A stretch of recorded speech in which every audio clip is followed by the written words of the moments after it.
Hello जी, राम राम। कैसे हो आप सब? आई होप आप सब बिल्कुल अच्छे होंगे और हम सब भी बिल्कुल ठीक हैं। मैं सुषमा कुहाड़, SK व्लॉग्स में आप सभी का बहुत बहुत स्वागत है। और विशाल आज मेरा नमक कूट रहा है। कुंडी सुट्टे की आवाज़ आ रही होगी आपको, क्योंकि नमक हम खाते हैं पिंक वाला और वो खत्म हो गया था। साबुत वाला मंगवाया अब की बार, उससे पहले तो पिसा हुआ जो होता है ना वही मंगवाया था, तो वो आया 110 रुपये किलो। फिर अब की बार साबुत वाला मंगवाया तो ये आया 50 रुपये किलो। तो फिर हमने सोचा कि डबल पैसे क्यों भरने हैं, थोड़ी सी मेहनत करनी है। इसको कुंडी में जैसे मोटा मोटा सा कुट जाएगा ना, तो फिर इसको मिक्सी में पीस लेंगे तो आधे पैसे बच जाएंगे। तो आज मैंने ये काम विशाल को दिया है कि इसको कूटते, फिर जैसे ही मैं काम से फ्री हो जाऊंगी तो इसको एक बार मिक्सी में पीस दूंगी, बारीक हो जाएगा। और सब्जी आज सुबह के खाने में बनाई है मैंने आलू मटर की, और अभी रोटी बनाने लगी हूँ। तो सबसे पहले तो गाय माता की रोटी बना देती हूँ।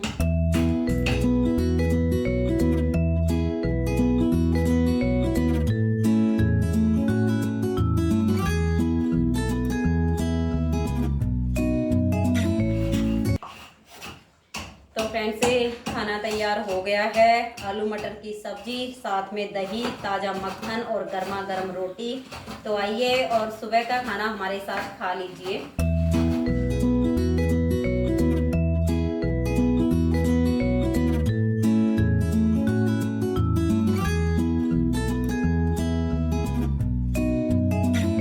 Hello everyone, good evening. कैसे हो? और मैं तो इस टाइम पे ये देखिए बच्चों के लिए काले चने की चाट बना रही हूँ। कल मैंने सफ़ेद छोले की बनाई थी और आज मैंने काले चने की बनाई है। तो एक दिन काले चने की बनाती हूँ, एक दिन सफ़ेद छोले की बनाती हूँ, क्योंकि इससे थोड़ा सा स्वाद भी चेंज हो जाता है। वैसे तो काला चना भी काफ़ी हेल्दी होता है और सफ़ेद छोले भी अच्छे होते हैं। तो दोनों ही मंगवा के रखती हूँ, एक दिन ये और एक दिन वो बॉईल कर देती हूँ और इसकी चाट बना के बच्चों को दे देती हूँ। क्योंकि अब दिन बड़े होने लग गए हैं। मैं और विशाल के पापा जी तो चाय पी लेते हैं, चाय के साथ बिस्किट वगैरह ले लेते हैं। सासू माँ दूध पी लेती है, दूध के साथ बिस्किट या रस खा लेती है। तो हमारी तो जो हल्की फुल्की भूख होती है वो शांत हो जाती है।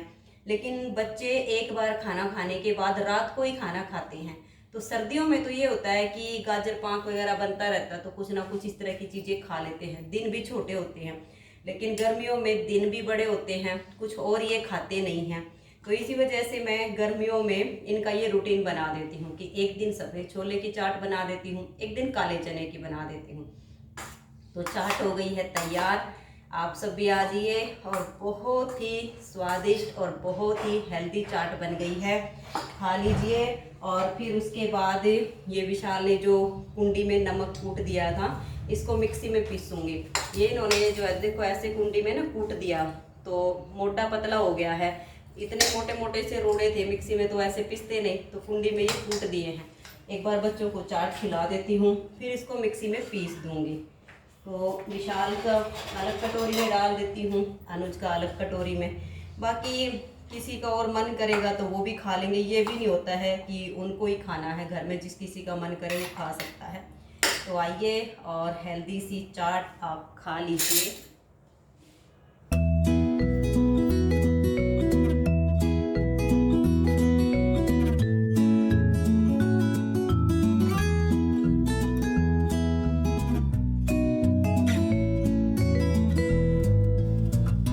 तो ये देखिए फ्रेंड्स, नमक भी मेरा पीस के तैयार हो गया है। बहुत ही अच्छा नमक पीस गया है।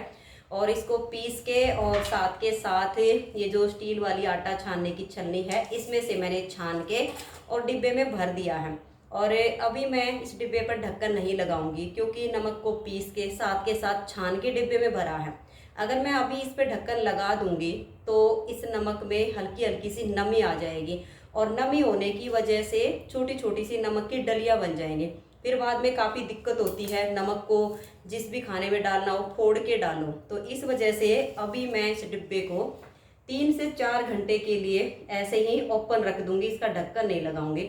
जब ये नीचे तक बिल्कुल ठंडा हो जाएगा ना, तब मैं इस पर ढक्कन लगाऊंगी। तो फिर ये जो नमक है अभी जैसा मैंने डाला है ना, ऐसा ही रहेगा, इसमें बिल्कुल भी डलियाँ नहीं बनेंगी। कई बार आपने जो पैकेट लेकर आते हैं उसमें देखा होगा कि डलियां बन जाती हैं, वो नमी का कारण होता है कि वो डली बन जाती हैं। इसलिए अभी इसको तो मैं ऐसे ही रख दूंगी। और ये थोड़ा सा नमक बच गया है जो डिब्बे में नहीं आया है, इसको मैं किसी और डिब्बे में डाल दूंगी। और बर्तन हो गए हैं, अभी मिक्सी का जार हो गया है, एक ये वाला पतीला है, छलनी है, इन सबको साफ कर देती हूँ और फिर कपड़े प्रेस करूँगी। आज सुबह प्रेस नहीं किए, एक तो आज सुबह उठी ना तब से मेरी कमर में और मेरे पैरों में बहुत ज़्यादा दर्द था और इतना दर्द होने की वजह से काम ही बहुत मुश्किल से किया था। फिर खाना वाना बना के सब काम से जब फ्री हो गई तब पेन किलर लेके और आज मैं लेट गई थी। आज दिन में मैंने नीटिंग का भी काम नहीं किया क्योंकि कमर में इतना दर्द था, बैठा ही नहीं गया, पैरों में भी बहुत ज़्यादा दर्द था। फिर पेन किलर खा के मैं लेट गई थी। फिर शाम की जब चाय का टाइम हुआ तब उठी थी क्योंकि आज विशाल के पापा की भी तबीयत ठीक नहीं है, कल से ही उनकी तबीयत थोड़ी सी ढीली हो रही है। तो फिर चाय बनाई, दूध गर्म किया, बच्चों के लिए अभी चाट बना के दी है, नमक पिस गया है। तो अब चलिए कपड़े भी प्रेस कर लेती हूँ क्योंकि इस टाइम पे कमर में भी आराम है, पैरों में भी आराम है, तो प्रेस का काम भी हो जाएगा। नहीं तो फिर कल के लिए काम वो बच जाएगा, फिर कल करना है, कल को क्या पता कोई और एक्स्ट्रा काम निकल आए। तो अभी ये है, टाइम है, रात का खाना बनाने का टाइम होगा तब तक कपड़े प्रेस हो जाएंगे। तो अभी एक बार ये बर्तन है इनको धो के रख देती हूँ, फिर कपड़े प्रेस करूँगी।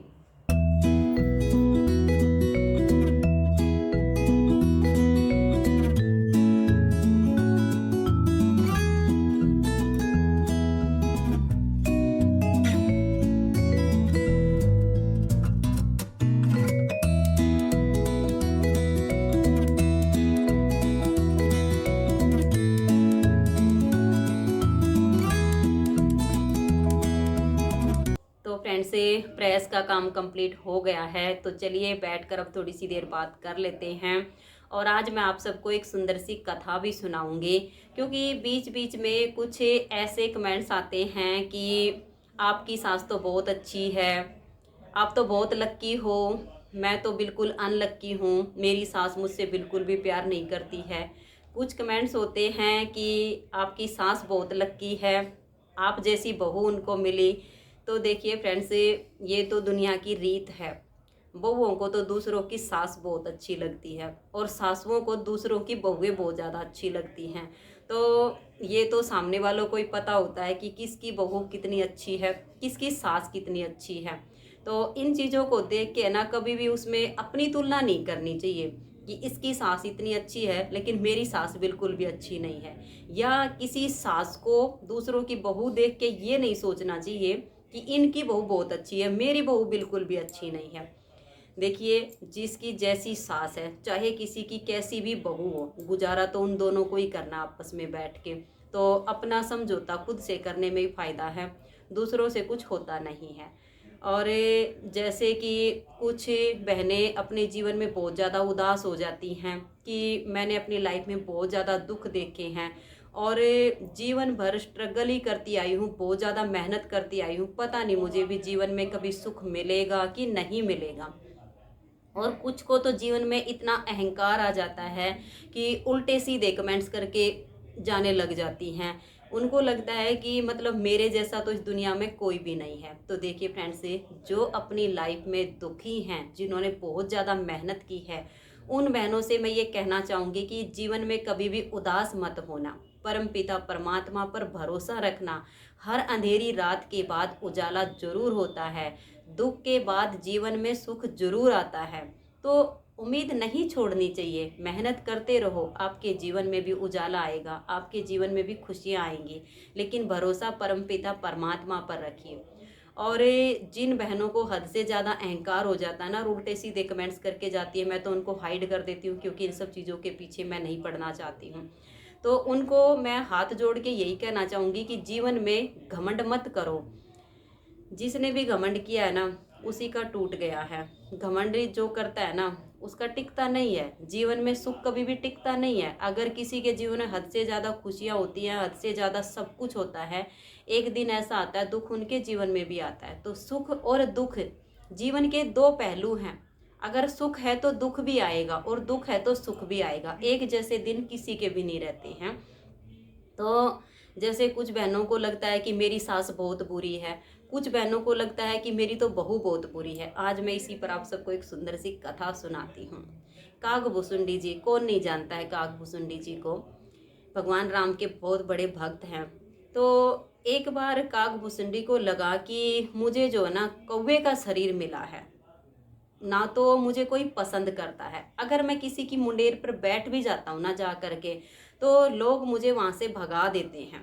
कोई मुझे बैठने नहीं देता है, कोई मुझे पसंद नहीं करता है। तो उन्होंने भगवान से कहा कि भगवान, आप मुझे कोई दूसरा शरीर दे दीजिए जिसमें लोग मुझे पसंद करें। तो भगवान ने कहा कि ये निर्णय मैं तुम पर ही छोड़ देता हूँ। तुम जिस किसी योनि में जाना चाहोगे ना, मैं उसी में भेज दूंगा। तो उसने कहा ठीक है भगवान, मैं थोड़ा सा भ्रमण कर लेता हूँ, जो मुझे सबसे अच्छा लगेगा ना मैं उसी में जाना पसंद करूँगा। तो भगवान ने कहा कि ठीक है जाओ।